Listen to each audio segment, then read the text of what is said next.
Hi everybody, Nadine with Growing Hope Farms here, and today I am in my wild corner. This is where I have my stinging nettle and my yarrow and my bees balm, and they're just going nuts back here, and I let them.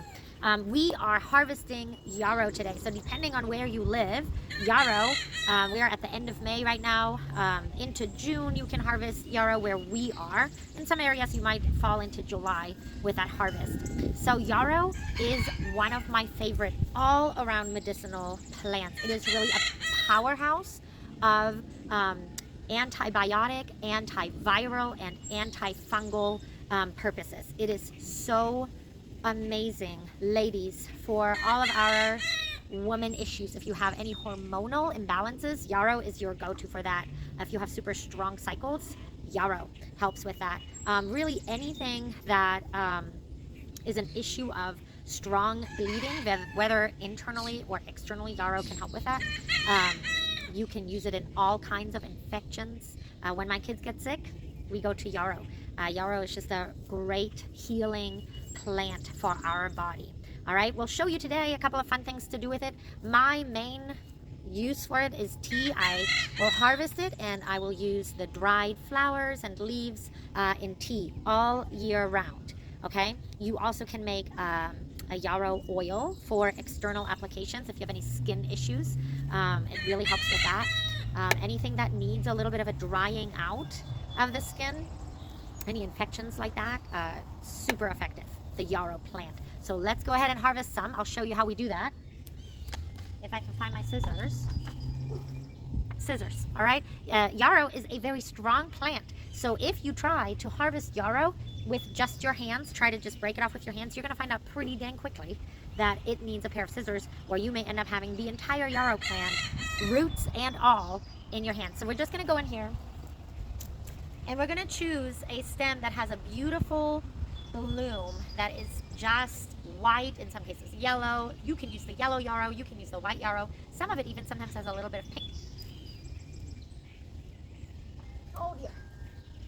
We're going to cut the whole stem. All right, I cut pretty far down. And so when I have a good bunch of yarrow, I will bundle it together and I will hang it up to dry like this in a part of my home. I'll show you here in a minute where there's not, bless you, direct sunlight. Okay, and I'll just let it dry for a couple of weeks. It should, when you dry your herbs, they should make a bit of a crunchy sound when you touch them. That's how you know when they're done. And then it just gets picked off of the stem and just stuck in a jar and stored in a dry and dark place. It's pushing it.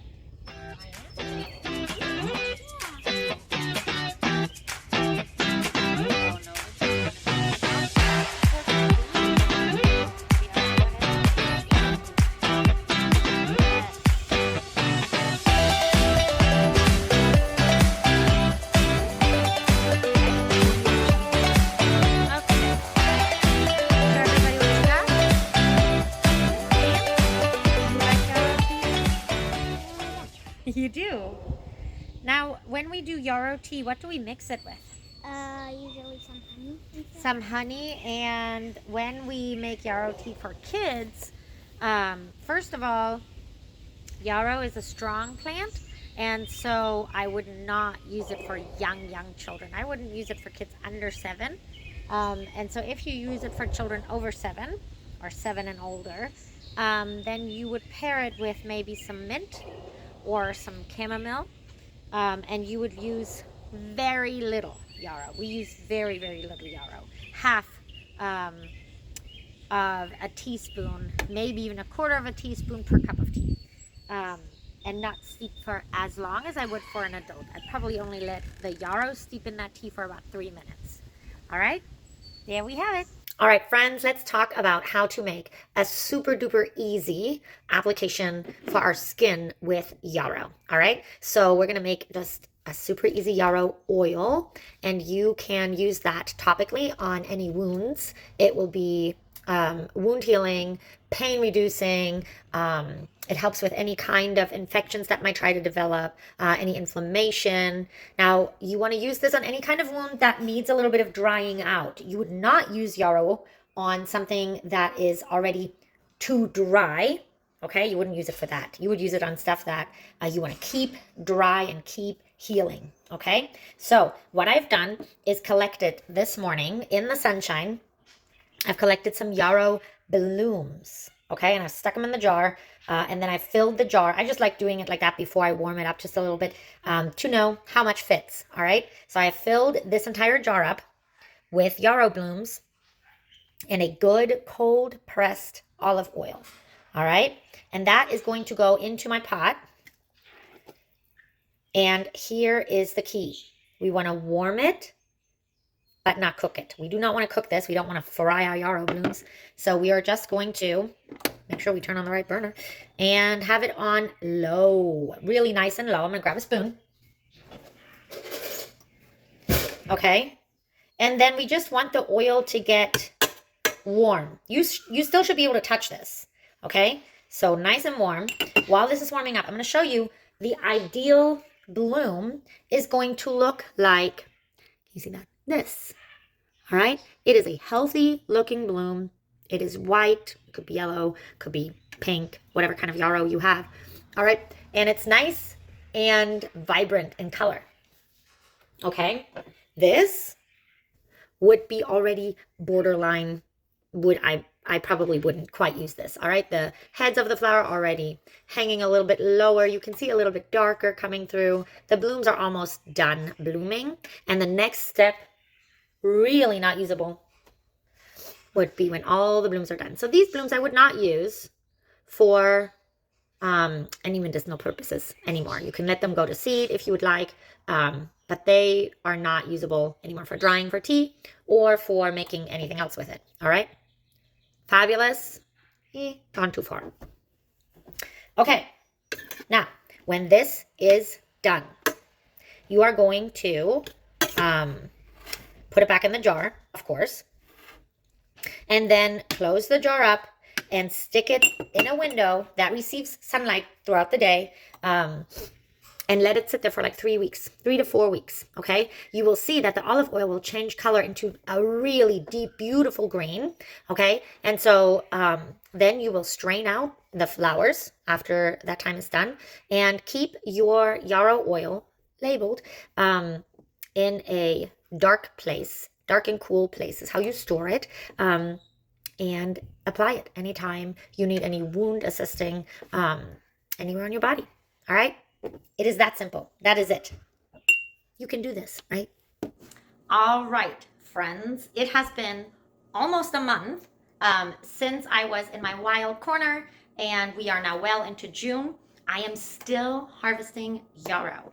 It is still going very strong. So if you're in zone 7, your yarrow is probably still going strong. That is how I dry my yarrow. I just hang it up right there. That is a pretty dark area in my house. No direct sunlight gets there. So that's one way to do it. Also, the yarrow oil has now been sitting, and it has a gorgeous, do you see that color?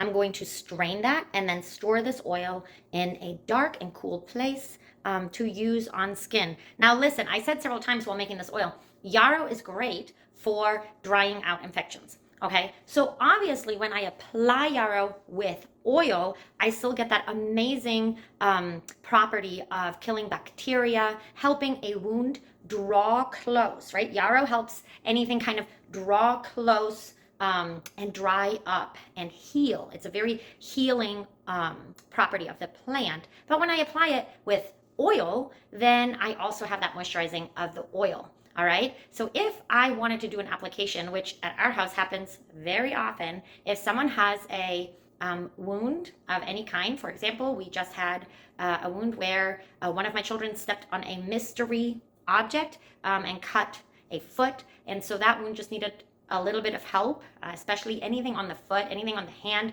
where I want to promote quick healing. I don't want that thing to fester. It is summer. We want to be in the creek. We want to be in water, which obviously you cannot do when you have a wound. Then I might do an application of just a good, strong yarrow tea. All right. And the way I do that is I take dried yarrow and I make a nice, strong tea.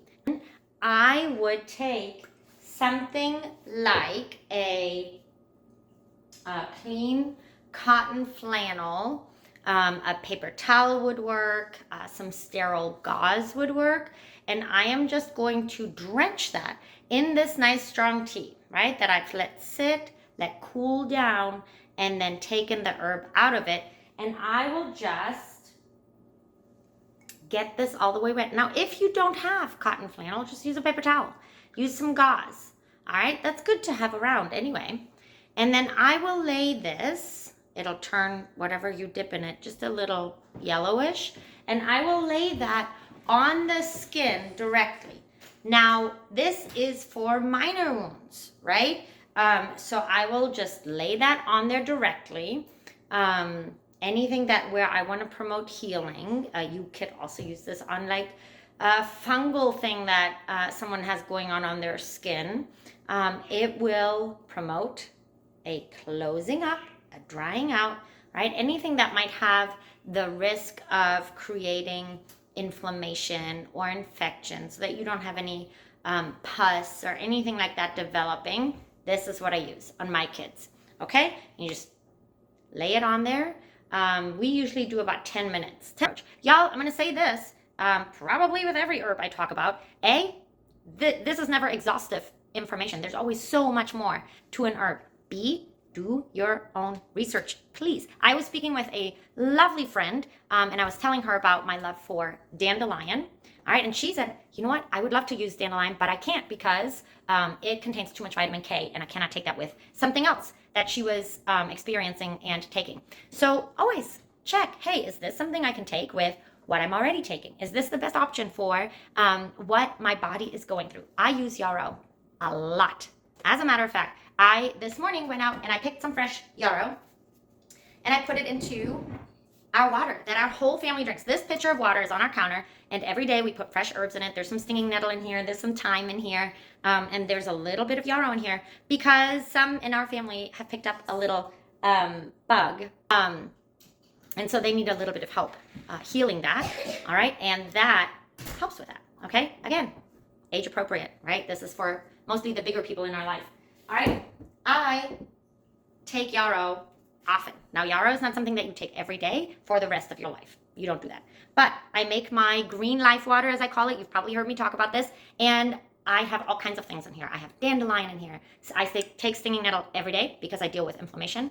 And so I have that in here to stay pain-free, right? I no longer wish to have rheumatoid arthritis ruin my summer days. So I take stinging nettle. And I added a little bit of yarrow in here today. I will do that sporadically, just every once in a while. And then I just let it sit for about an hour, sometimes 2 to 3 hours, and I just put it through a smoothie blender, strain it, and I drink this. It is better, I will tell you, chilled, or throw some ice in there, okay? You guys, yarrow, so beneficial, so amazing for wound healing, for the body, all right? If you cannot grow it where you are, that's fine. You can order dried yarrow. Get you some yarrow, make you some tea. All right, I hope you guys enjoy.